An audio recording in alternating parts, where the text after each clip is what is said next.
had a little bit of TNA. Sorry this is late, but I got it. I watched it. I'm going to tell you this. We have at least some building into lockdown.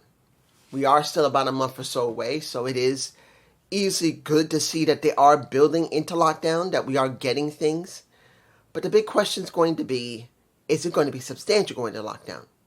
Because let's be honest here, TNA is... I want to say it like this, that I don't hate TNA. I've been doing this for now 16 years. No, 14 years, sorry. 14 years. I was watching it for 2 years before I decided to finally do reviews on it, because I was watching TNA back in 2010. 2012 was when I started doing my reviews. So it was 14 years, not 16. My mistake. But I want to tell you this. Seeing how it used to be compared to the way it is now, it has gone through so many changes.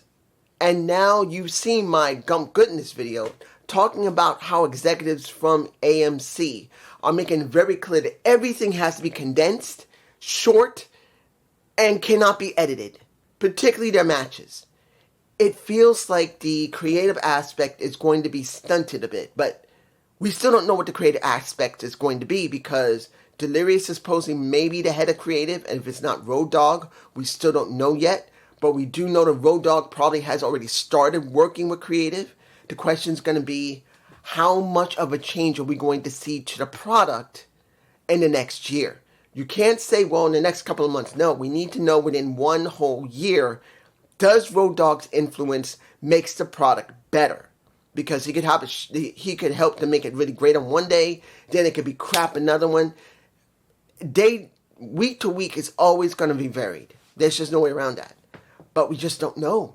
We don't. So, what did we get today? The first match is for the TV title tournament for the knockouts. We got M going against Rosemary. I thought it was going to be Allie, but it's M.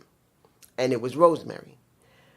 And we see the concierge. We see the Iceman. We see him eyed, covered up with tape, due to the fact he got misted by Rosemary the last time they were in the ring together. Let me give it to you like this. And understand, I love Rosemary. I do. Now that she's a tag champ again with Allie, I would rather see Allie go for the tournament than Rosemary, to be honest. Because Rosemary is Rosemary. She should be a supporting member of the Bunny and the Assassin. I'm sorry. That's how it feels. The Demon Assassin should take a backseat to Allie getting established.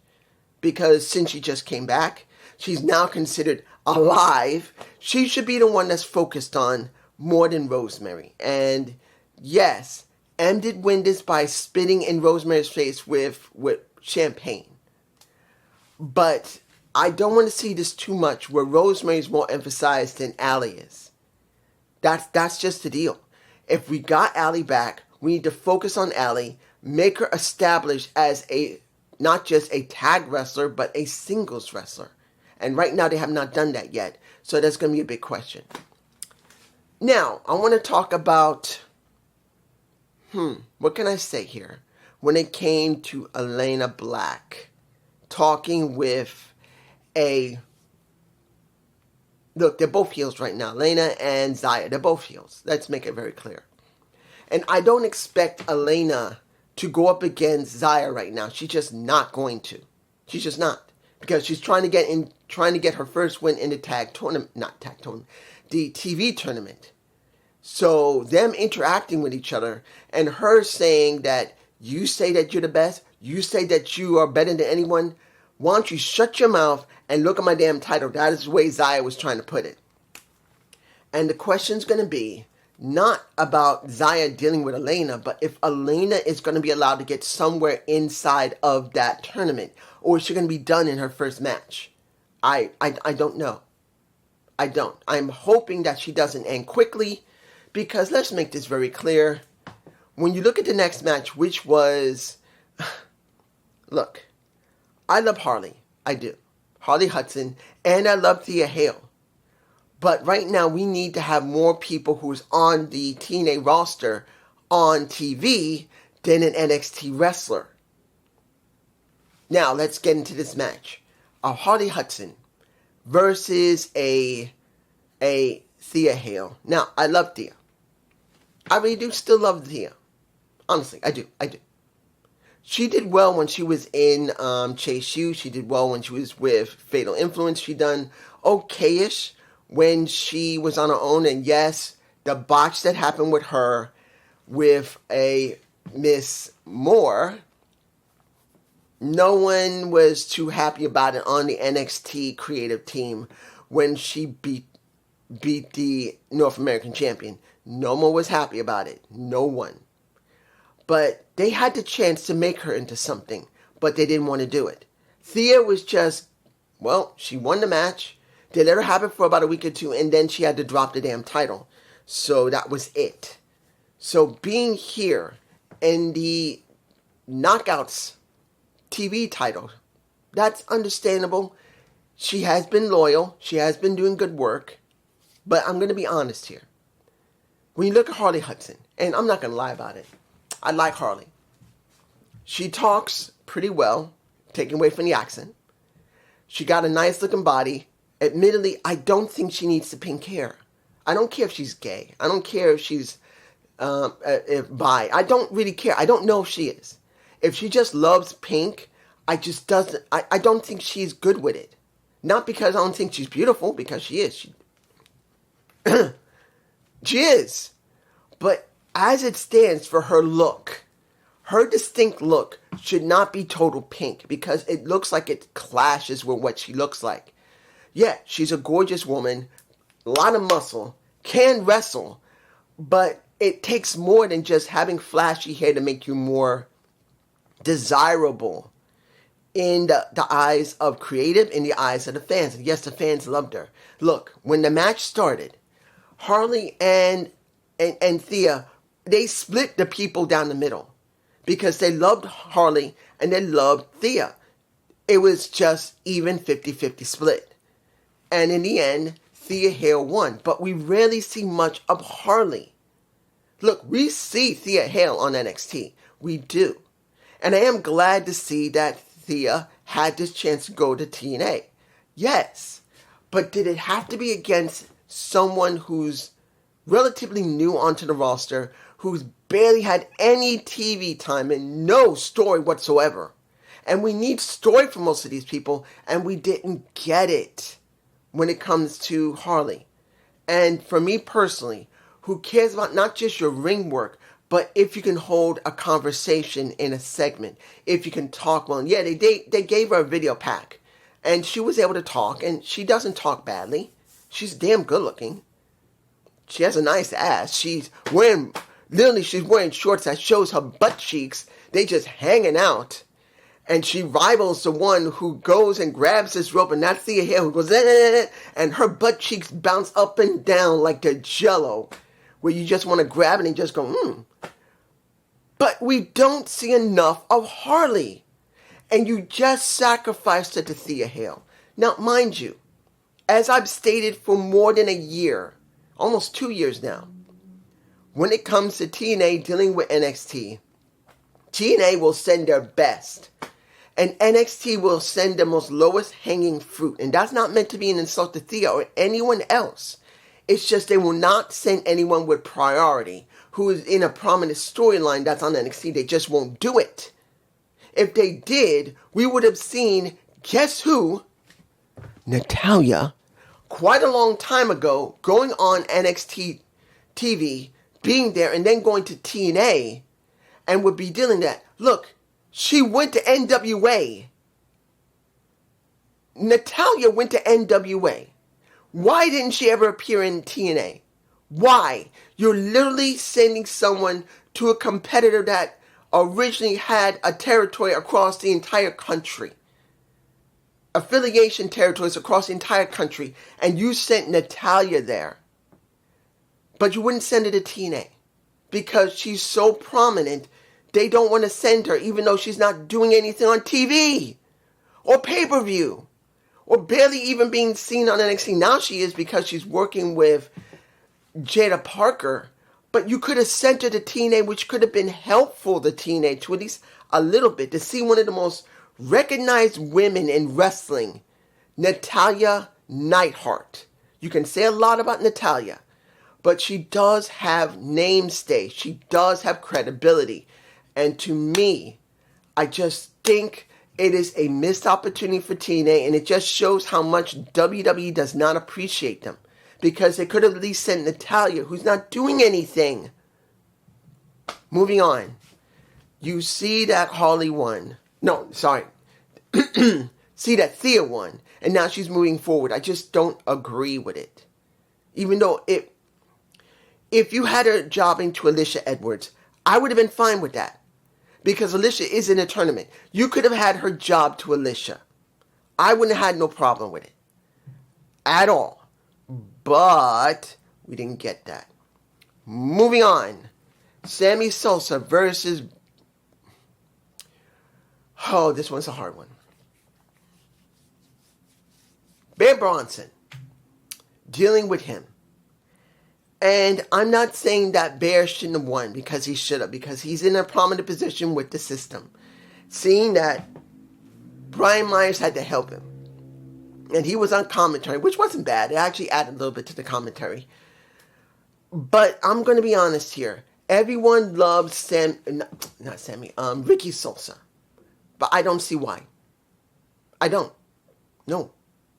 He's just a taller version of Devon Evans. I'm sorry. I'm being on. Look, I don't hate him. But what I've seen is no different than Devon Evans when he went to NXT. And we've seen very little of, I'm about to say Sammy Sosa, Ricky Sosa. And I just don't get it. Sosa, and that's not enough. It isn't. I'm sorry. You guys, I don't know why you like him. I just don't. Because there's nothing there yet. He just has a catchy song. And he flies around not as good as Devon Evans. And definitely not as good as Leon Slater, to be honest. He just doesn't. I don't see it. And it's due to the fact they have not booked him enough yet. He's barely been on TV. Yes, he had his chance with, well, AJ Francis he dealt with. Cass he's dealt with a little bit.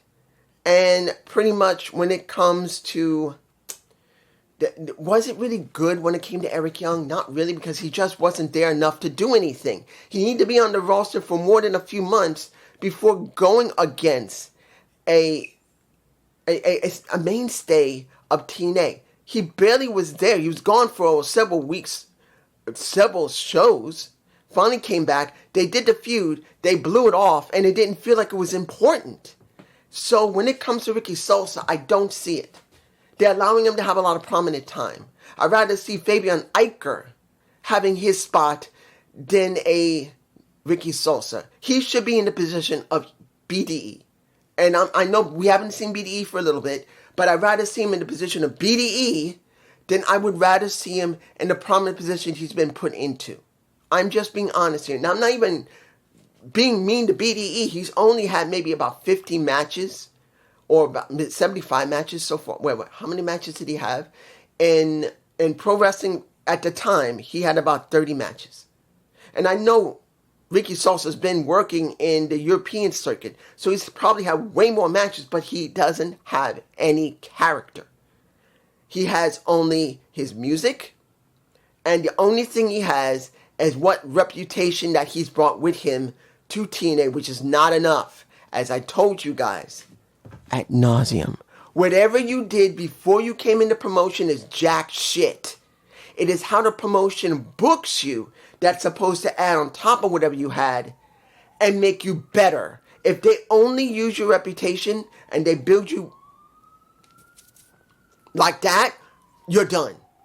You mean nothing because you have nothing except music and your ring style to be able to carry you, and it only can go so far with both. And right now, he's so new with almost no character development, with just having a win over Eric Young, dealing with AJ Francis for a little bit, now dealing with the system. It just feels like, honestly, he's got nothing there. He feels so generic and so empty.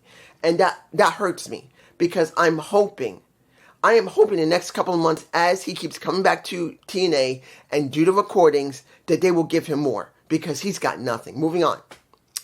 All right. Let's go to the State of Impact with the Order 4. Now, when Mustafa Ali called on his phone after you saw that the Great Hands and Tasha lost, I thought, of course I knew what was going to happen because it's still too soon. They're still under contract. Well, not contract, under the 90-day non-compete clause, and that's New Day. I thought that Kofi and Xavier Woods, which will probably be Austin Creed. That's what he used to be called, Xavier Woods. That they would, if they could, go to TNA. That's why I think they should go. It's not about the money, because both of them have millions of dollars by this time. They both have, if they're smart, they've saved the money. They have nearly $1 million between them, and they've done their investments to make sure they have a future. I don't think both of them would not invest their money because they have to invest their money carefully. They're not stupid guys. So going to TNA would be good. And I felt like once that 90-day non-compete clause is over, that they would literally go straight to TNA. Not to AEW. Yes, they'll get more money, but they'll probably have more fun in TNA than they would in AEW, because they're just going to make them do matches. That's the deal. At least here in TNA, you could get at least some story from both of them. But that's me. But we get... But she's in my face. Mia Moore has now joined as strategic affairs officer of the Order 4. She comes in, she's trying to strategically give them something better. And look at her again. Look how big those titties look. Look at what she's showing legitimately. I don't know if she was told to do this or she said, okay, if I'm going to be the strategic affairs officer of Order 4, I need to exclude sex, need by every man and woman, and also get a Tasha Steelz freaking pissed off that another woman's in Order 4 that looks better than her and is going to have a better position than her. And as you saw during the show, and I believe I have her face in my face, she was pissed. She couldn't believe that he would actually get another woman other than me. He got another woman over me. I've been loyal to this man. And now he has another woman who's showing her titties all over the damn place. And those long ass legs. That's all he's doing now. And that's the look that Tasha Steelz gave us. And that makes me happy because Tasha's been with Order 4 for a while. And I think this might be the moment where she's going to break away from Order 4 because Moore is going to take over from the position. And of course, they're going to have them fight one another eventually. But that's how it feels. That you got two women, one who's been at the top for quite a while, and an up-and-comer who is more younger, more sexy. I'm not saying that is, but you know what I mean. That's what it looks like. So we got several months, at least hopefully several months, like 3 months, a build before these two actually start butting heads. I hope it's not a couple of weeks to a month, because then that show's booking is just not good. And we don't know who's been booking. Is it Delirious? Is it Road Dogg? Is it both of them? I don't care. If they rush this situation between Mila Moore and Tasha Steelz before you really get something built up, it's a big waste. I'd rather take it 2 to 3 or 4 months before they finally butt heads with each other. That's what I'm hoping for. Next. The final deletion. Right now, you're going to have the Hardy compound in the deletion. I thought this was going to happen earlier. When they did that match that was in the ring, I really thought that it was going to be that. But it wasn't. It was a match that was a no-holds-barred, anything-goes match where Jeff got some lilies shoved down his throat. So now we're going to get a righteous deletion at the Hardy compound. I knew they were eventually going to go there. It was only a matter of time. Because that's what the Hardys do.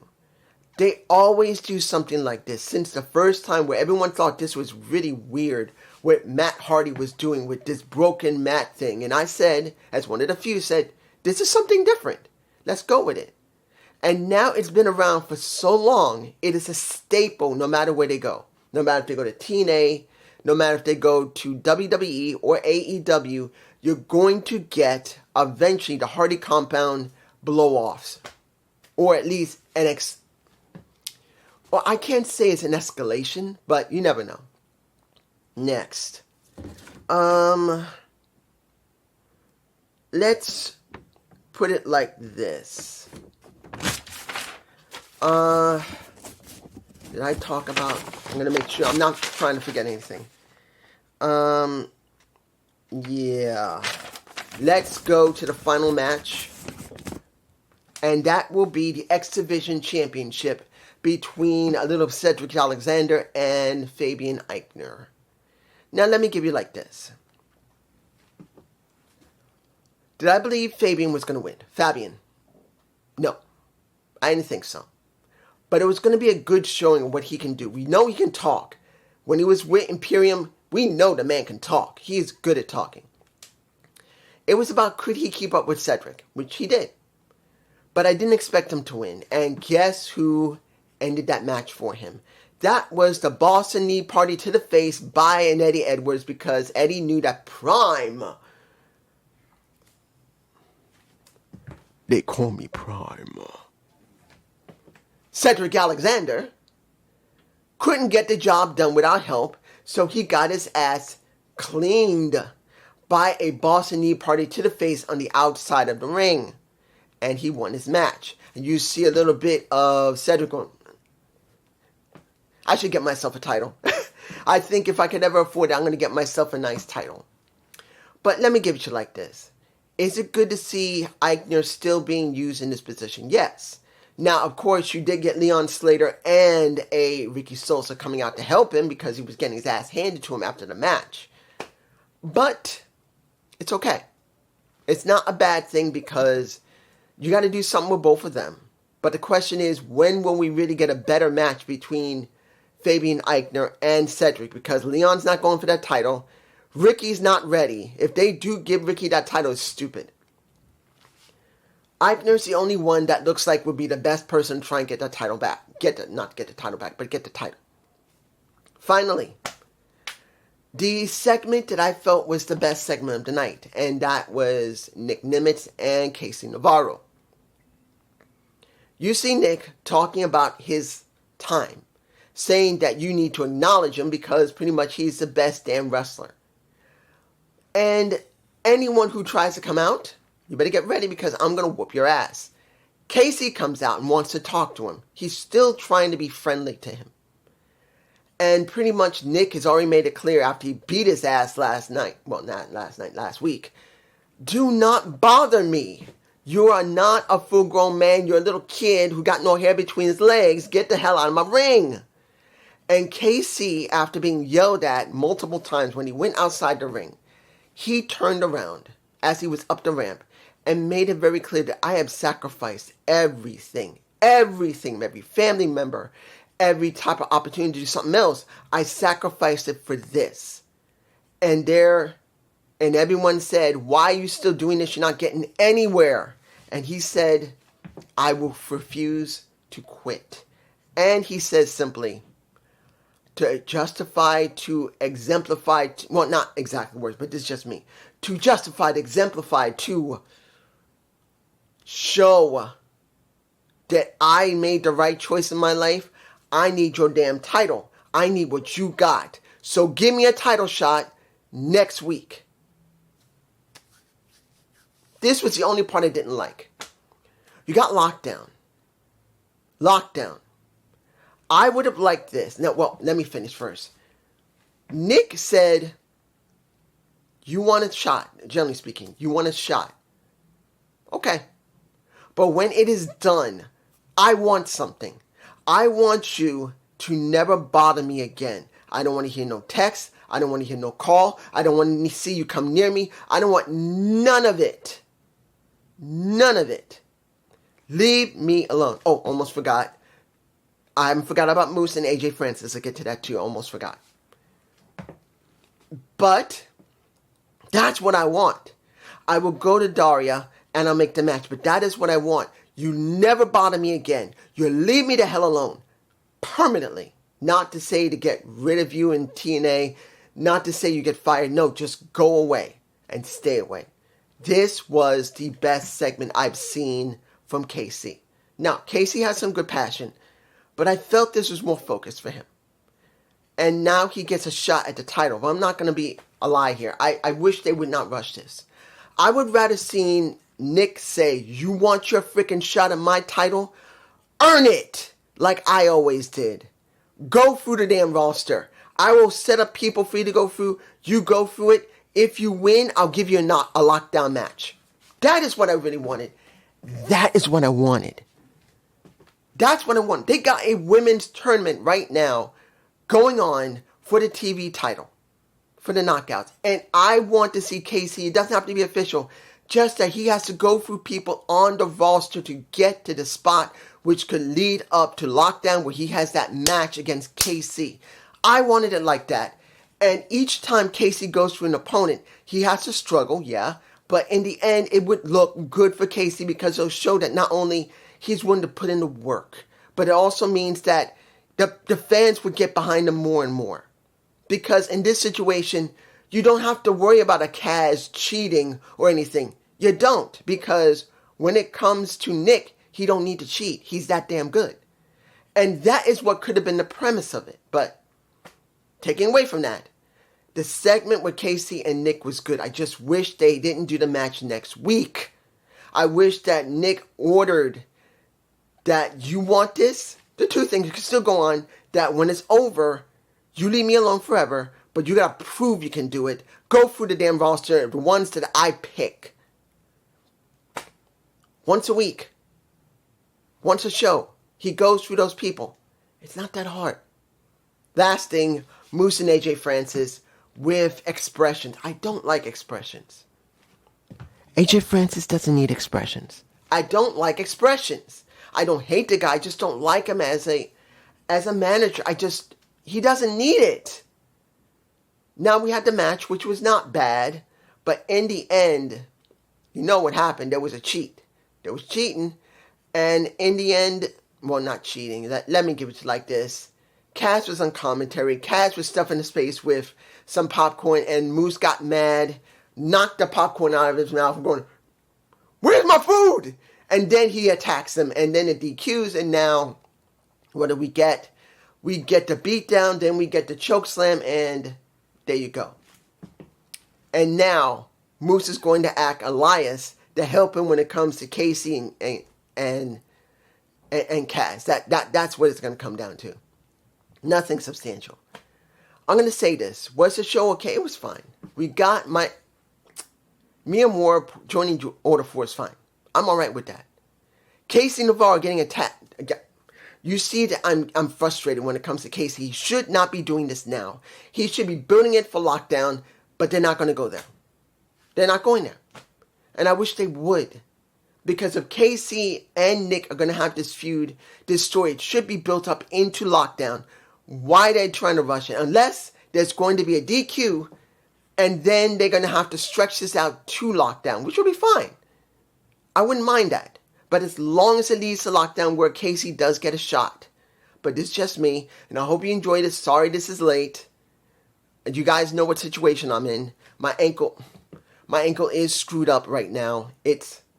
I don't like to say what it is, but I have a ruptured Achilles on my right leg, my right ankle. That's what I have. It's the reason why I can't stand for very long. I can walk, but it's a rupture. And it's hard to walk, and there's a lot of pain. That's the reason why I can't stand for long periods of time, which is hurting right now. I'm trying to explain it. I hope you understand. Peace.